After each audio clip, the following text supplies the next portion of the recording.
श्रावण शुक्ल सप्तमी के दिन गोस्वामी तुलसीदास का जन्म हुआ। इस बार यह तिथि 4 अगस्त 2022 को पड़ रही है। पैदा होते ही उनके मुख से राम का नाम निकला, इसलिए उनका नाम राम बोला रख दिया गया। असमय ही माता पिता का देहांत हो गया, इसलिए जगत जननी माता पार्वती एक अनाथ बालक को अपने हाथों से भोजन करवाती रहीं।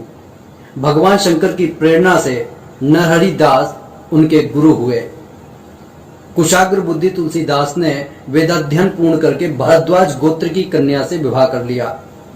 वह अपनी पत्नी में इतने अनुरक्त हो गए कि एक बार जब वो अपने भाई के साथ मायके चली गईं, तब वह भीषण झंझावात में उफनती हुई नदी में एक मुर्दे का सहारा लेकर उसे पार कर गए। सांप का सहारा लेकर छत पर चढ़ गए। ऐसी दशा में अपने पति को सामने पाकर रत्नावली ने उन्हें धिक्कारा और ये कहा कि इस हाड़ मास की देह में आपकी इतनी आसक्ति है, यदि इसकी आदि भी प्रभु श्री राम के चरणों में होती तो आपका जीवन धन्य हो जाता। पत्नी के मुख से ऐसी बातों को सुनकर गोस्वामी तुलसीदास को वैराग्य हो गया और उसी क्षण उन्होंने घर का परित्याग कर दिया। और ऐसे समय में उन्होंने आम बोलचाल की भाषा में रामचरितमानस की रचना की, जबकि सारा हिंदू समाज मुसलमान शासकों से भयाक्रांत था। कहा जाता है कि रामचरितमानस को तुलसीदास जी संस्कृत भाषा में लिपिबद्ध करना चाह रहे थे, किंतु वह दिन में जितने भी पद्य रचते थे वो रात्रि में लुप्त हो जाते थे।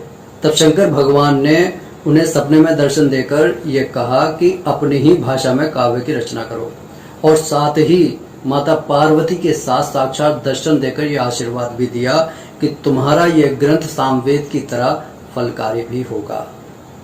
एक बार तुलसीदास जी की भेंट एक प्रेत से हुई।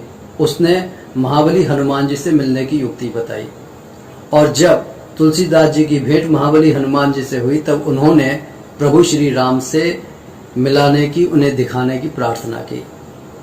तब हनुमान जी ने कहा कि चित्रकूट में प्रभु श्री राम के दर्शन होंगे। चित्रकूट में उन्होंने बहुत सुंदर 2 राजकुमार घोड़े पर जाते हुए देखे और वो मंत्रमुग्ध हो गए, जो धनुष और बाण लिए जा रहे थे, किंतु वह पहचान नहीं पाए कि यही प्रभु श्री राम हैं। तब हनुमान जी ने सारा वेद खोला और तुलसीदास जी को बहुत पश्चाताप हुआ, वो अवाक रह गए। ऐसे ही एक बार प्रभु श्री राम ने बालक का वेश धरकर चित्रकूट के घाट पर तुलसीदास जी से कहा कि बाबा हमें भी चंदन दो ना, और तुलसीदास जी ने स्नेह भाव से देखते रहे। हनुमान जी ने सोचा फिर से धोखा हो जाएगा, इसलिए उन्होंने तोते का रूप रखकर एक दोहा बोला, चित्रकूट के घाट पर भई संतन की भी, और तुलसीदास चंदन घिसे तिलक देत रघुवीर। और तुलसीदास जी तो अपनी सुधी खो बैठे, ऐसे मंत्रमुग्ध हुए। तब प्रभु श्री राम ने उनके हाथ से चंदन लिया, अपने लगाया, तुलसीदास जी के माथे पर लगाया और अंतर्धान हो गए।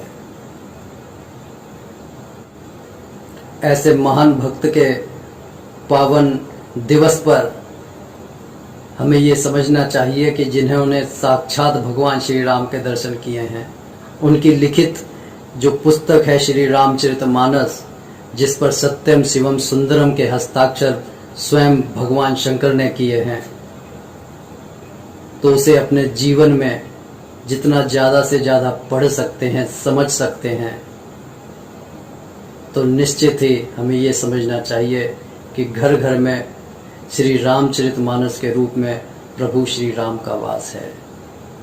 बोलो सियावर रामचंद्र की जय।